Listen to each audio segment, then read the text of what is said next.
فقد قال الله تعالى في القرآن العظيم والفرقان المجيد: أعوذ بالله من الشيطان الرجيم. بسم الله الرحمن الرحيم. لا يغرنك تقلب الذين كفروا في البلاد متاع قليل ثم مأواهم جهنم وبئس المهاد. صدق الله العظيم. سبحانك لا علم لنا إلا ما علمتنا إنك أنت العليم الحكيم. رب اشرح لي صدري ويسر لي أمري واحلل عقدة من لساني يفقهوا قولي. மதிப்பிற்கும் மரியாதைக்கும் உரிய பெரியோர்களே, நல்லோர்களே, அல்லாஹ்வின் நல்லடியார்களே, அல்லாஹ்வின் பேரருளால் புனித ஆஷுரா என்ற நாளை, அதுவும் ஜும்மாவுடைய தினத்தில் சந்திக்கும் வாய்ப்பினை அல்லாஹ் நம் அவர்களுக்கு நல்கியிருக்கிறார். அல்லாஹ் நம்முடைய வாழ்வில் எல்லா விதமான பரக்காத்துகளையும் அபிவிருத்திகளையும் இந்த நாளின் பொருட்டினால் அல்லாஹ் தந்தருள் புரிவானாக. நம்முடைய ஆயுளில் பரக்கத்தையும் செல்வத்தில் பரக்கத்தையும் அல்லாஹ் குன்றாது குறையாது வழங்குவானாக. கண்ணியத்திற்குரிய நல்லோர்களே, இப்படி ஒரு அற்புதமான ஒரு திருநாளில் நாம் எல்லாம் அவருடைய பள்ளிவாசலில் அமர்ந்திருக்கிறோம். நல்லோர்களே, இந்த தினம் என்பது பல்வேறு நபிமார்களுக்கு அல்லாஹ் தஆலா வெற்றியை கொடுத்த ஒரு நாளாக அமைய பெற்றிருக்கிறது. குறிப்பாக ஃபிரௌனை அல்லாஹ் தஆலா அழித்து ஹஜ்ரத் மூஸா அலைஹிஸ்ஸலாத்து வஸ்ஸலாம் அவர்களுக்கு வெற்றியை கொடுத்த ஒரு தினமாக இந்த நாள் இருக்கும் காரணத்தால் பெருமானார் ஸல்லல்லாஹு அலைஹி வஸல்லம் அவர்கள் இந்த நாளில் நோன்பு நோற்றார்கள். இது தவிர இதற்கு முந்தைய நாளும் நோன்பு நோக்குமாறு பணித்தார்கள். அல்லாஹ்வின் பேரருளால் நேற்றைய தினத்தில் நாம் எல்லாம் நோன்பு நோற்றோம். இன்றும் நாம் நோன்பாகத்தான் இருக்கிறோம். அல்லாஹ் தஆலா ஒரு வெற்றியை கொடுத்த நாள், அதை நாம் இப்படி நோன்பு வைத்து கொண்டாடி கொண்டிருக்கிறோம். கண்ணியத்திற்குரிய நல்லோர்களே, இந்த நாளில் செய்ய வேண்டிய அமல்களை நன்மக்கள் நமக்கு அடையாளப்படுத்துகிற போது 1000 முறை சூரத்துல் இக்லாஸ் ஓதுங்கள் என்று சொன்னார்கள். இந்த நாளில் இப்படி 1000 முறை திரும்ப திரும்ப சூரத்துல் இக்லாஸ் ஓதுவது நல்லது. இதனால் ஏராளமான நன்மைகள் கிடைக்கப் பெறுகிறோம் என்றும், அதே போல தௌபா செய்ய வேண்டும், நம்முடைய குற்றங்களுக்கு ரப்பிடத்தில் இஸ்திக்ஃபார் செய்ய வேண்டும். இது தவிர நம்முடைய உறவுகளுக்கு அதிகமாக செலவு செய்வது, உறவுகளுக்கு கொடுப்பது, உதவி செய்வது, இது போன்றுள்ள நல்ல காரியங்களை கொண்டு இந்த தினத்தை அலங்காரம் செய்யுங்கள் என்பதாக நம்முடைய நன்மக்கள் நமக்கு வழிகாட்டி இருக்கிறார்கள். அதை நாம் செய்யவிருக்கிறோம். அல்லாஹ் அதில் பரக்கத்து செய்வானாக. கண்ணியத்திற்குரிய நல்லோர்களே, நபிமார்களுக்கு அல்லாஹ் தஆலா வெற்றியை கொடுத்தான். அவர்களுடைய வாழ்வும் வெற்றி, அவருடைய மரணமும் வெற்றி, மறுமையில் அவர்கள் வெற்றி பெற்றவர்களாக நிற்பார்கள் என்பதில் சந்தேகம் இல்லை. இந்த உலகத்தில் வாழுகிற நாம் செய்யக்கூடிய நன்மை தீமைகளுக்கான இறுதி முடிவு, இறுதி தீர்ப்பு என்பது மறுமை நாளில் அல்லாஹ் வழங்க இருக்கிறார். அப்போது ஒருவர் வெற்றி பெற்று விட்டால் அல்ஹம்துலில்லாஹ், அவர் நிரந்தரமான வெற்றியில் இருப்பார். அந்த மறுமை தீர்ப்பாயத்தின் மூலமாக அவர் தோல்வியை தழுவிவிட்டால் அவருடைய நிலை அங்கு கவலைக்கிடமாக மாறிவிடும். அல்லாஹ் நம்மை வெற்றியாளர்களின் கூட்டத்தில் ஒன்று சேர்ப்பானாக. எனவே முஸ்லிம்களாக வாழ்ந்து வருகிற நாம் நல்லோர்களே, மறுமைக்காக, மறுமையின் நலனுக்காக வாழ வேண்டும். மறுமைக்காக வாழ வேண்டும் என்று சொன்னால் இந்த உலகத்தை துறந்து விடுவதா, இந்த உலகத்தில் ஒன்றுமில்லாமல் இருப்பதா என்பது பொருள் அல்ல. நல்லோர்களே, இந்த உலக வாழ்வில் சுகம், சந்தோஷம், செல்வம், செல்வாக்கு இவையெல்லாம் நமக்கு வேண்டும் என்று பிரியப்படுகிறோம். இதை சம்பாதித்துக் கொள்வதில் எந்த ஒரு பிழையும் இல்லை, தவறும் இல்லை. இருந்தாலும் இந்த செல்வமும் இந்த செல்வாக்கும் இந்த பொருளீட்டுதலும் நல்லோர்களே நம்முடைய நல்வாழ்வுக்கு தேவைப்படுகிறது என்பதில் இருகரத்துக்கு வேறு இடமில்லை, இல்லையா? ஒருவன் இந்த உலகத்தில் சந்தோஷமா வாழணும்னு சொன்னா செல்வம் வேண்டும், ஒரு சேமிப்பு வேண்டும், பொருளாதாரத்தில் வலுவான நிலை வேண்டும். இப்படி இதை சேர்த்துக் கொள்வது, சேமித்துக் கொள்வது மார்க்கத்தில் தவறில்லை, பிழை இல்லை. ஆனால் இந்த செல்வமும் செல்வாக்கும் நம்முடைய பணங்காசுகளும் நம்முடைய மறுமையை சீரழிக்கும் செயலாக மாறிவிடும் என்றால் முஃமின்கள் அதிலிருந்து தூரமாகி விடுவர். அதுதான் உண்மை. இவையெல்லாம் நம்முடைய மறுமை வாழ்வை சீர்குலைப்பதாக இருந்தால் மறுமையை விட்டும் இந்த செல்வமும் செல்வாக்கும் நாம் பெற்றிருக்கும் சேமிப்புகளும் அது மறக்க செய்யும் என்று சொன்னால் அதை விட்டு தூரமாகி விடுவதுதான் சிறப்பு. செல்வத்தை சேமிப்பதோ அதை சம்பாதிக்கிறதுக்கோ இஸ்லாத்துல தடையே இல்லை. ஹலாலான வழியில் பொருள் ஈட்டுகிற 1000 வழிமுறைகள் இருக்கிறது. அதை நீங்கள் செய்யுங்கள், செல்வத்தை சேமித்துக் கொள்ளுங்கள். இஸ்லாத்தில் தடையே இல்லை. ஆனால் அந்த செல்வமும் செல்வாக்கும் அல்லாஹ்வின் சிந்தனையிலிருந்து நம்மை தவறச் செய்து விடும் என்று சொன்னால், அப்படிப்பட்ட செல்வத்தை விட்டு, செல்வாக்கை விட்டு முஃமின்கள் தூரமாக இருப்பதுதான் சிறப்பு. நிறைய பேர் இப்படி எண்ணலாம். என்ன எண்ணலாம் அப்படின்னு சொன்னா, நாம் தான் ஹலால் ஹராம் சட்டங்களை பேணி பேணி வாழுகிறோம். தக்வா என்று சொல்லுகிறோம், பேணுதல் என்று சொல்லுகிறோம், இது கூடும் என்று சொல்லுகிறோம், இது கூடாது என்று சொல்லுகிறோம், இது மக்ரூஹ் என்று சொல்லுகிறோம், இது மக்ரூஹ் தன்சீஹ் என்று சொல்லுகிறோம். இப்படியாக உலக வாழ்வில் செல்வமாக, செல்வாக்காக, நம்முடைய சேமிப்பாக எதுவாக இருந்தாலும் சரி, இவற்றிலே ஹலால் ஹராமை பேணி நாம் தான் வாழுகிறோம். ஆனால் நாளுக்கு நாள் செல்வத்திலே நாம் பின்தங்கி கொண்டே செல்கிறோமே. ஆனால் ஒரு சமூகம் இருக்கிறது, ஒரு கூட்டம் இருக்கிறது, ஹலால் ஹராமை பார்ப்பதில்லை, மக்ரூஹை பார்ப்பதில்லை, வெறுக்க தகுந்ததை அவர்கள் கண்டுகொள்வதே இல்லை, அல்லாஹ்வையும் அவர்கள் கண்டுகொள்வதில்லை. ஆனால் அவர்கள் செல்வத்தின் உச்சத்தில் இருக்கிறார்களே, மாடா மாளிகை கட்டி வசிக்கிறார்களே, உல்லாசமான வாழ்வை கையாண்டு அவர்கள் சந்தோஷமாக வாழ்கிறார்களே. நாம் தினந்தோறும் தொழுது தொழுது தொழுது நம்முடைய நெற்றியில் ஒரு காய்ப்பு ஏற்பட்டதுதான் மீதமே தவிர, செல்வத்திலும் செல்வாக்கிலும் நாம் ஆக பின்னால் அல்லவா இருக்கிறோம். அல்லாஹ் நம்மை கண்டுகொள்ளாமல் விட்டிருக்கிறானே என்று அங்கலாய்க்கக்கூடிய இஸ்லாமிய மக்கள் நம்மிலே நிறைய உண்டு. நல்லோர்களே, என்னதான் இந்த உலகத்தில் செல்வமும் செல்வாக்கும் புகழும் சேமிப்பும் தங்கமும் வெள்ளியும் ஒரு மனிதனிடத்தில் குவிந்திருந்தாலும் அதை கொண்டு உண்மையான சுகத்தையும் சந்தோஷத்தையும் அவன் பெற முடியாது. அதன் மூலமாக வருகிற சந்தோஷமும் இன்பமும் ஒரு மாயையானது. காரணம் என்னன்னு சொன்னா, இதுவெல்லாம் ஒரு சில குறிப்பிட்ட காலம் வரைக்கும் தான் நீடித்து நிலைத்திருந்து பலன் தரக்கூடியதல்ல. இவைகளெல்லாம் இந்த உலகத்திலேயே அழிந்து போகக்கூடியது. அல்லாஹ் சொல்றானா இல்லையா குர்ஆன்ல, குல்லு மன் அலைஹா ஃபான், அனைத்துமே அழியக்கூடியது. அப்ப அழியக்கூடிய செல்வம் மிகுதமாக ஒரு மனிதனிடத்தில் இருந்து என்ன பிரயோஜனம்? ஒரு மிகப்பெரிய கோடீஸ்வரர் இறந்து போகிறார் என்றால் அவருடைய செல்வத்தையும் செல்வாக்கையும் அவரோடு சேர்த்து சுருட்டி கபரில் வைத்தா புதைக்கிறார்கள் இல்லையே. அனைத்தையும் அவர் விட்டு தான் செல்கிறார். இன்னும் சொல்வதாக இருந்தால், கண்ணியத்திற்குரிய நல்லோர்களே, ஒரு தந்தையோ ஒரு தாயோ அந்த மரணப்படுக்கையில் சில தினங்கள் கிடப்பார்கள். அவர்களால் எழுப்பி கழிவறைக்கு செல்ல முடியாது, சிறுநீர் கழிக்க முடியாது. இத்தகையான நிலையை அல்லாஹ் சில பேருக்கு கொடுக்கிறான். அல்லாஹ் அதை விட்டும் நம்மை பாதுகாப்பானாக. அந்த இக்கட்டான நிர்பந்தமான சூழலில் பிள்ளைகள் கவனிக்கிறார்களா என்றால், கவனிக்கக்கூடிய பிள்ளைகள் பாக்கியசாலிகள். அல்லாஹ்வுடைய தர்ஜாவை உயர்த்துகிறான். ஆனால் பரவலாக நாம் காணும் பொழுது பெற்றோர் உயிரோடு இருந்து அவங்களுடைய காரியத்தை செய்யற வரைக்கும் தான் பாப்பா பாப்பா அத்தா அத்தா அப்பா அப்பான்னு ஒட்டிக்கிட்டு இருப்பானே தவிர, அவருக்கு இடையில கிடந்துட்டான்னு வைங்க, அதுல சிறுநீர் மலமும் செல்கிறது என்று வையுங்கள், அங்கிருந்து அவன் தூரமாகி விடுகிறான், கண்டுகொள்வதே இல்லை. இதை ஹஜ்ரத் இதை கப்சா விடுறாருன்னு நினைக்காதீங்க.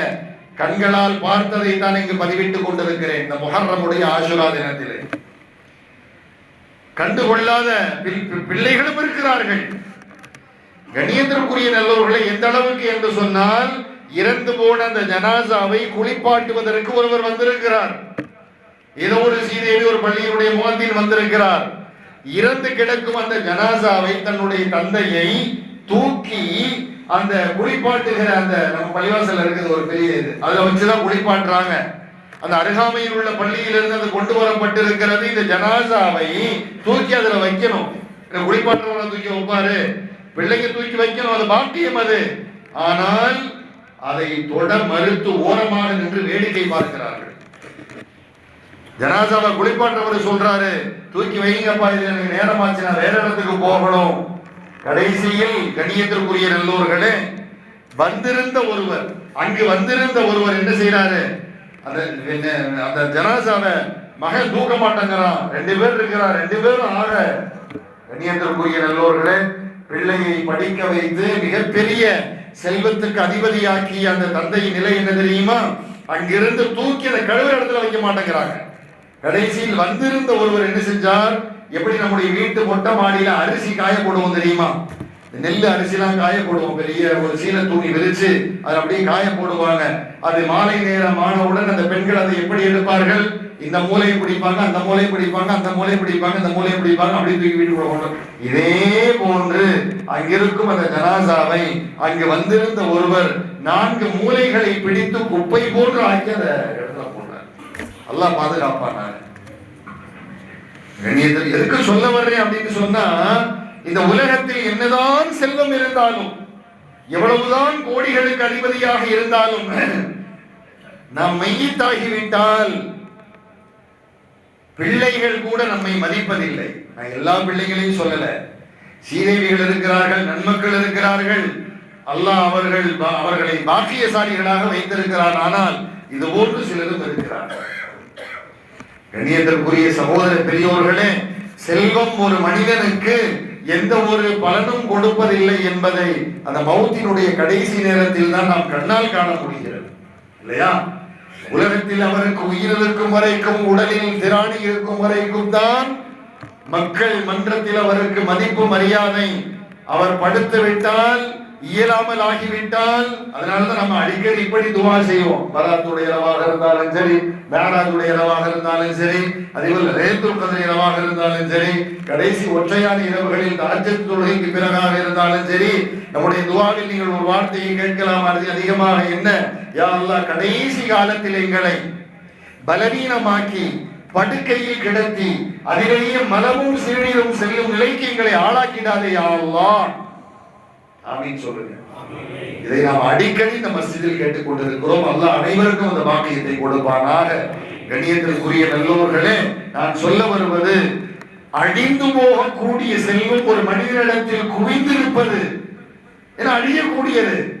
நீ பஜாருக்கு போறீங்க, ஒரு ஆள் என்ன செய்யறாரு சொன்னா 50 ரூபாய்க்கு 3 வாங்கிட்டு போங்கிறார். என்ன சொல்றார்? 50 ரூபாய்க்கு 3 வாங்கிட்டு போங்க அப்படிங்கிறார். ஆனா கொஞ்சம் தள்ளி போனீங்க அப்படின்னு சொன்னா இன்னொருவர் அதே பொருளை 50 ரூபாய்க்கு 1 விற்கிறார். 50 ரூபாய்க்கு 1 விற்கிறார் பாத்தீங்களா? அந்த பொருளினுடைய தரமும், அதே பொருள் 50 ரூபாய்க்கு 3 விற்கிறார்.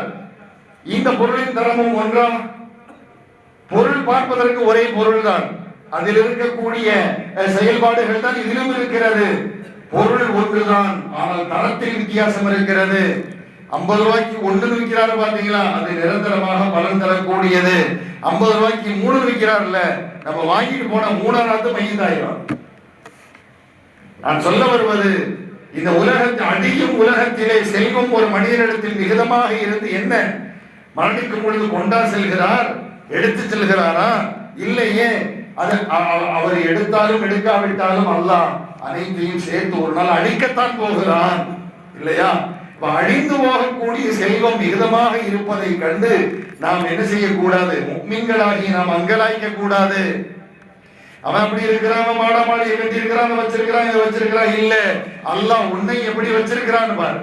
நல்ல சாப்பிட வச்சிருக்கிறானா, நல்ல தூங்க வச்சிருக்கிறானா, உடல் ஆரோக்கியமா வச்சிருக்கிறானா? இது போதாத நியாமத்து. நம்முடைய தேவைகள் பூர்த்தி ஆகிறதா? அதனால செல்வமே வேண்டான்னு சொல்லல, அனைவரும் ஒண்ணுமில்லாமல் ஆகிவிடுங்கள் என்று சொல்ல வரவில்லை. நான் சொல்ல வரக்கூடிய கருத்து, எவ்வளவுதான் இருந்தாலும் ஒரு நாள் அழியக்கூடிய ஒன்றின் பின்னால் அடித்துக் கொண்டு ஒருவருக்கொருவர் செல்லாதீர்கள் என்பதுதான் நம்முடைய பேச்சினுடைய சாராம்சம். கண்ணியத்திற்குரிய நல்லோர்களே, ஆக செயலிழந்து போகிற ஒரு செல்வம் எவ்வளவுதான் இருந்தாலும், என்ன அல்லாஹ் குர்ஆன்ல சொல்றான், லா யகுர்ரன்னக தகல்லுபுல் லதீன கஃபரு ஃபில் பிலாத். மறுத்து வாழ்பவர், யாரை மறுத்து வாழ்பவர்? ரப்பை, அல்லாஹ்வை மறுத்து வாழக்கூடியவர், அல்லாஹ்வே இல்லை என்று சொல்லக்கூடியவர்கள், இவர்களெல்லாம் ஊர்தோறும் சொகுசாக தெரிவது. நபியே, உம்மை ஏமாற்றிட வேண்டாம். இவரெல்லாம் சந்தோஷமா இருக்கிறாங்க, செல்வ செழிப்புல இருக்கிறாங்க. லா யகுர்ரன்னக, நபியே உம்மை இவர்களெல்லாம் ஏமாற்றிட வேண்டாம்.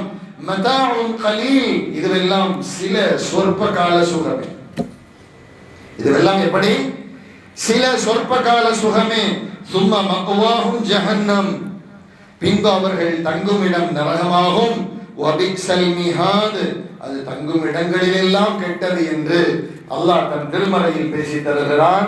கண்ணியத்திற்குரிய நல்லோர்களே, பெருமானாரினுடைய தோழர்களை நாம் சஹாபிகள் என்று சொல்வோம். சஹாபிகள் யார் தெரியுமா? அவர்கள் சாதாரணமானவர்களா? இந்த உலகத்துக்காக வாழ்ந்தவர்கள் அல்ல, செல்வத்துக்காக வாழ்ந்தவர்கள் அல்ல, புகழுக்காக வாழ்ந்தவர்கள் அல்ல, பட்டத்துக்காக வாழ்ந்தவர்கள் அல்ல, மறுமைக்காக வாழ்ந்தவர்கள். எதுக்காக வாழ்ந்தவங்க? மறுமைக்காக வாழ்ந்த ஒரு சமூகம்தான் சஹாபா பெருமக்கள். ரசூலுல்லாஹி ஸல்லல்லாஹு அலைஹி வஸல்லம் அவர்களது காலத்திலே முக்தா அப்படின்னு ஒரு யுத்தம் நடந்துச்சு. பெருமானார் காலத்தில் நடந்த யுத்தங்களிலேயே ஒரு கொஞ்சம் ரொம்ப டிஃபரெண்டான, ரொம்ப வித்தியாசமான ஒரு யுத்தமாக இந்த யுத்தம் இருந்தது. முக்தா என்று சொல்லப்படுகிற இந்த யுத்தம் ரொம்ப வித்தியாசமான யுத்தம். எப்படி? இந்த போரில் பெருமானார் ஸல்லல்லாஹு அலைஹி வஸல்லம் அவர்கள் கலந்து கொள்ளவில்லை. தாம் கலந்து கொள்ளவில்லை என்றாலும் அந்த படைக்கு சஹாபாக்களை ஒன்று திரட்டினார்கள். தவிர அந்த படைக்கு தளபதிகளை நியமனம் செய்தார்கள். அதாவது அந்த படைகளுக்கு தலைவர்களை பெருமானார் நியமனம் செய்தார்கள். அந்த படையை அனுப்பி வைப்பதற்கு ஒரு நாள் முன்னதாக, ஒரு தினத்துக்கு முன்னதாக சஹாபாக்களை எல்லாம் ஒன்று கொள்ளுமச் செய்து பெருமானார் ஸல்லல்லாஹு அலைஹி வஸல்லம் அவர்கள் அந்த மன்றத்திலே ஒரு ஆலோசனை செய்தார்கள். அந்த ஆலோசனையின் போது பெருமானார் ஸல்லல்லாஹு அலைஹி வஸல்லம் அவர்கள் அந்த சஹாபாக்களை பார்த்து ஒரு வார்த்தை சொன்னார்கள்.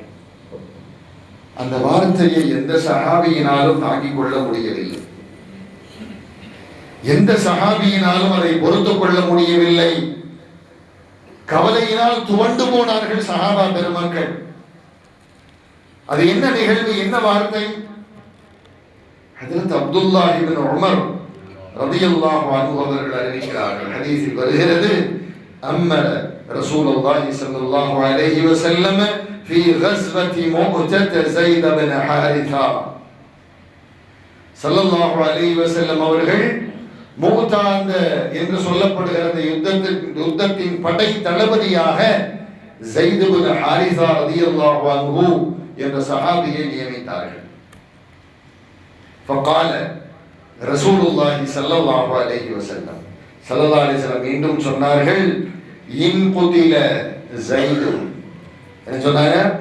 இன் குதில ஸைதுன் ஃபஜஅஃபருன், என்னால் நியமனம் செய்யப்படுகிற இந்த படை தளபதி ஸைத் இப்னு ஹாரிஸா எதிரிகளால் கொல்லப்பட்டு விட்டால், இன் குதிலன அதான் பொருள், இவர் கொல்லப்பட்டு விட்டால் ஃபஜஅஃபருன் இப்னு அபீ தாலிப் ரலியல்லாஹு அன்ஹு, இவர் கொல்லப்பட்டு விட்டால் அந்த படைக்கு தலைவராக, தளபதியாக, அந்த படை தளபதிக்கான கொடியை ஏந்தி போரிடுபவராக, இரண்டாம் தலைவராக ஜாஃபர் இப்னு அபீ தாலிப் ரலியல்லாஹு அன்ஹு அவர்கள் இருக்க வேண்டும், அவர்களை நான் நியமனம் செய்கிறேன் என்றார்கள்.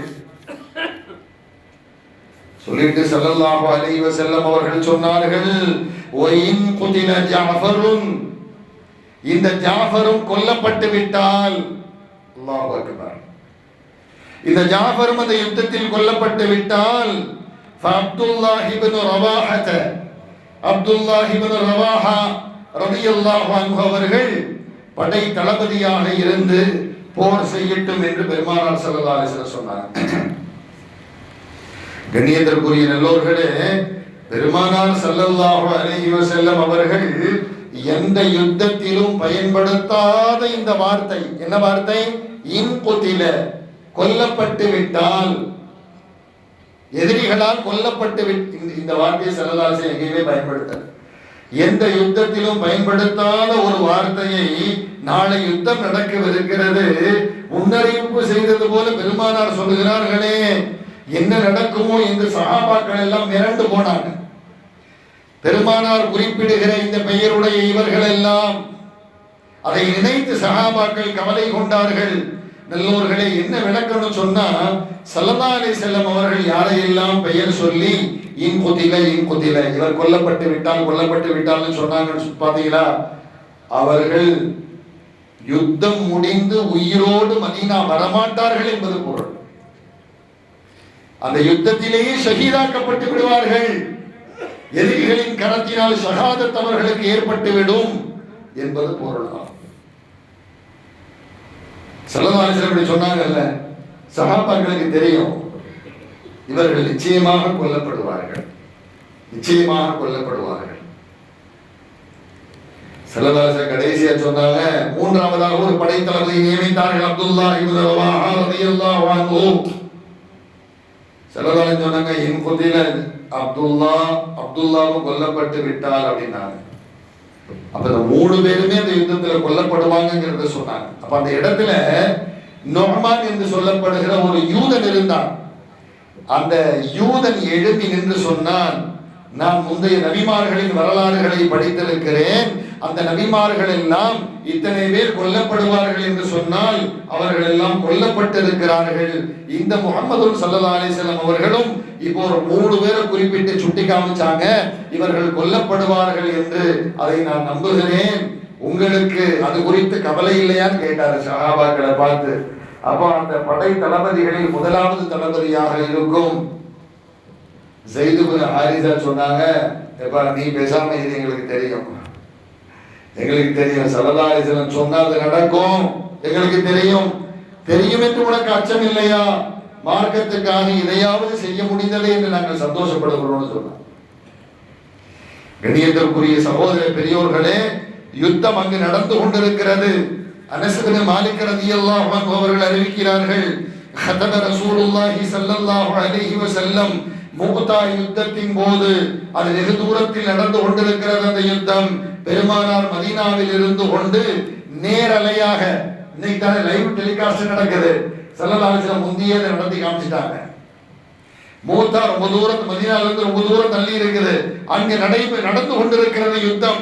அந்த யுத்தத்தை மதீனாவில் மஸ்ஜித் நபவியில் அமர்ந்து கொண்டு ஸல்லல்லாஹு அலைஹி வஸல்லம் தங்கள் சஹாபாக்களுக்கு சொல்லிக் கொண்டிருக்கிறார்கள். நேரலையாக அதை சொன்னார்கள். என்ன சொன்னாங்க தெரியுமா?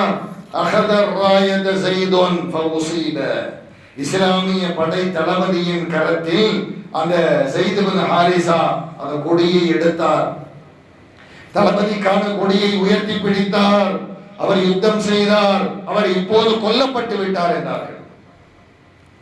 யுத்தம் எங்கேயே நடக்குது, இங்க இருந்து சொல்றாங்க சஹாபாக்கள்.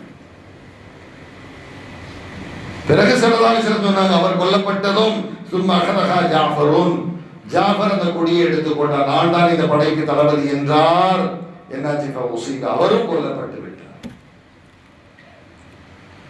மதீனால இருந்து சொல்றாங்க, பக்கத்துல பார்த்து சொல்லல, மூதா ரொம்ப தூரத்துல இருக்குது, அங்க நடந்து கொண்டிருக்கிறது யுத்தம், இங்க இருந்து சொல்லிக்கிட்டு இருக்கிறாங்க சஹாபாக்கள். ஸைத் இப்னு ஹாரிஸா கொல்லப்பட்டு விட்டார். இரண்டாவதாக ஜாஃபரும் கொல்லப்பட்டு விட்டார். சும்மா அப்துல்லாஹ் இப்னு ரவாஹா வஸீம, மூன்றாவது தளபதியான அப்துல்லாஹ் இப்னு ரவாஹா கொடியை ஏந்தி போர் செய்தார், அவரும் கொல்லப்பட்டு விட்டார். ثم أخبرها خالد بن الوليد عن غير امرأة ففتح عليه. நம்முடைய உத்தரவு இல்லாமல், நம்முடைய அனுமதி இல்லாமல் அந்த யுத்தத்தில் கலந்து கொண்ட காலித் இப்னு வலீத் ரலியல்லாஹு அன்ஹு அந்த கொடியை ஏந்தி அவர் இறுதியாக போரிட்டார். அவருடைய தலைமையில் அல்லாஹ் அந்த முக்தா யுத்தத்திலே வெற்றியை கொடுத்தான் என்று பெருமானார் ஸல்லல்லாஹு அலைஹி வஸல்லம் அவர்கள் அந்த யுத்தத்தினுடைய நிகழ்வை அப்படியே இங்கு அமர்ந்து சொல்லிக் கொண்டிருக்கிறார்கள். கண்ணியத்திற்குரிய சகோதர பெரியோர்களே, மூன்றாவது தளபதியாக நியமிச்சாங்க பாத்தீங்கன்னா அப்துல்லாஹ் இப்னு ரவாஹா. அந்த படைக்கு போங்கன்னு அனுப்பிட்டாங்க ஸல்லல்லாஹு அலைஹி வஸல்லம். ஆனா எல்லாரும் போயிட்டாங்க, அப்துல்லாஹ் இப்னு ரவாஹா போகல. மதீனால கொஞ்ச நேரம் வெயிட் பண்ணார். அன்று ஜும்மாவுடைய நாள், ஆமா ஜும்மாவுடைய நாள். ஜும்மா தொழுது முடிஞ்சவொடனே ஸல்லல்லாஹு அலைஹி வஸல்லம் பார்க்கிறாங்க, என்ன அப்துல்லா, நான் உன்னை போருக்கு மூன்றாவது தளபதியாக நியமித்தேனே, ஏன் செல்லவில்லை? யா ரசூலல்லாஹ், நான் செல்வதே செல்கிறேன், நான் திரும்பி வரமாட்டேன் என்று நேற்றைய தினத்திலே நீங்க சொல்லிட்டீங்க, போறதே போறத கடைசியா அவங்க பின்னால நின்று தொழுதுட்டு போவோமே சொல்லி நான் பின்தங்கிட்டேன்.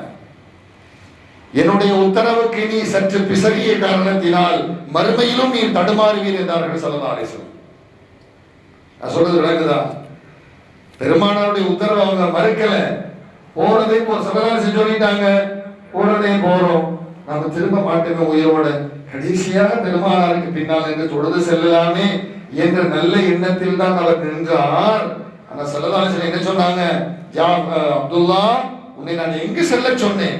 நாயகமே யுத்தத்துக்கு போக சொன்னீங்க, போறதே போறன்னு உங்க பின்னால கடைசியா தொழுது போறான், நான் உன்னை எங்க போக சொன்னேன்னு கேட்டான். நான் சொன்னதை செய்ய வேண்டும், நீ என்னுடைய உத்தரவுக்கு சற்று பிசகிய காரணத்தால் மறுமையிலும் தடுமாறுவீர் என்றார்கள். ஒரு சஹாபி, யார் அவங்க? வஹாபி அல்ல, சஹாபி. ஒரு அதாவது அவங்க உத்தரவு மறுக்கல. அவங்க, நான் சொல்றது விளங்குதா? போறதே சரதரசு சொல்லிட்டாங்க, நாம அங்க ஷஹீதாக போறோம், பெருமானாருக்கு பின்னால் என்று தொழுது செல்லலாமே. நல்லோர்களை சிந்திக்க வேண்டும். பெருமானாரினுடைய எத்தனையோ உத்தரவுகளை நாம் கண்டுகொள்ளாமல் வாழ்கிறோம். பிறகு ரப்பிடத்துல கையேந்தோம், யா அல்லாஹ் எனக்கு அதை கூட இதை கூட. பிறகு காரியம் நடக்கலன்னு சொன்னா அல்லாஹ் என்னை கண்டுக்கிறது எப்படி கண்டுக்குவோம்? பெருமானார் சொன்னதையும் நம்முடைய வாழ்க்கையில கொண்டு வரலையே, பெருமானார் சொன்னதுக்கு நம்ம இடத்துல இல்லையே, பெருமானார் சொன்ன வழிமுறை நம்ம இடத்தில் இல்லையே. ஒரு சஹாபிக்கு செல்லதாரி சொன்னாங்க, என்னுடைய உத்தரவை நீ அணு அளவு பிசகியதால் மறுமையில் தடுமாறுவாய் என்றார்கள். கணியத்திற்குரிய சகோதர பெரியோர்களே, ஸல்லல்லாஹு அலைஹி வஸல்லம் அவர்கள் இப்படி நேரடியாக இருந்து சொல்லிவிட்டு கடைசியில சொன்னாங்க, அவர்கள் நம்மிடம் இருப்பது எனக்கு மகிழ்வு அளிக்காது. அல்லது இப்படி சொன்னார்கள், எப்படி சொன்னாங்க? மாயசுர்ருஹும் அன்னஹா இந்தனா, அவர்கள் இப்போது நம்மிடம் இருப்பது அவர்களுக்கு மகிழ்வு அளிக்காது என்றோ சொன்னார்கள். அந்த ராவி இப்படி சொல்றார். சொல்லிட்டு ஸல்லல்லாஹு அலைஹி வஸல்லம் அவர்கள் இப்படி சொன்னவுடன் என்னாச்சு தெரியுமா? அவர்களுடைய கண்களில் இருந்து கண்ணீர் சிந்தியதாக ஹதீஸில் வருகிறது.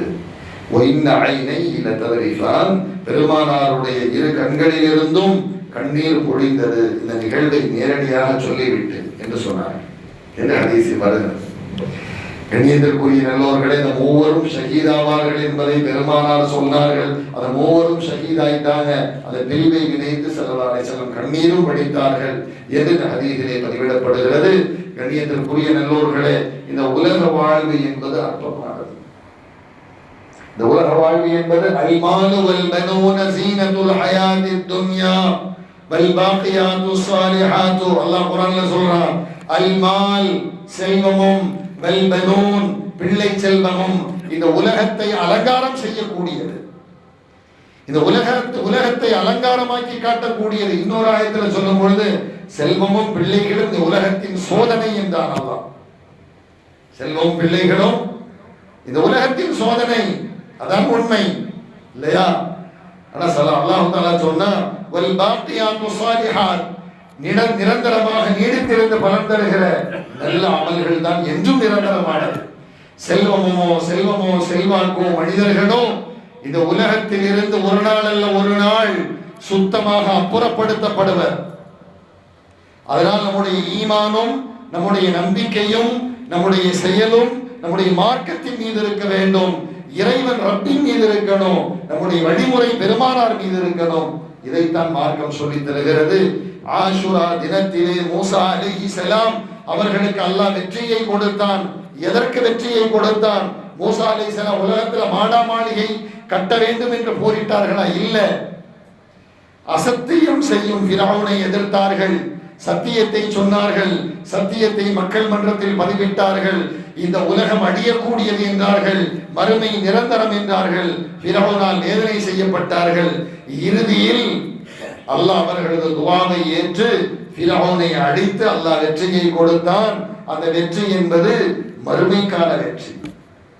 மறுமைக்கான வெற்றியோடு இந்த உலகத்தில் நடைபோட வேண்டும் என்ற ஒரு அற்புதமான பாடத்தை தான் இந்த ஆஷுரா நமக்கு சொல்லுகிறது. ஹுசைன் ரலியல்லாஹு அன்ஹு அவர்கள் ஷஹீதானார்களே, எதற்காக அவர்கள் ஷஹீதானார்கள்? எதற்காக ஷஹீதானார்கள்? இந்த உலகத்தில் அப்படியே பதவியை பிடிச்சி, ஆட்சியை பிடிச்சி அப்படியே சந்தோஷமா வாழ்ந்து அப்படியே உல்லாசமாக இருக்கலாம் இல்லை. இம்மையை விட மறுமையை சிறந்ததாக தேர்வு செய்ததால் தெரியும் இப்படிதான் நடக்கும், நடந்துச்சு. கண்ணியத்திற்குரிய நல்லவர்களே, இப்படிப்பட்ட ஒரு அற்புதமான ஒரு பாடத்தை இந்த ஆஷுரா நமக்கு தருகிறது. அதை எடுத்து உள்வாங்கி நடப்பவர்களாக அல்லாஹ் என்னையும் உங்களையும் ஆகியோர் புரிவானாக. வாஹிரு தஅவானா அல்ஹம்துலில்லாஹி ரப்பில் ஆலமீன்.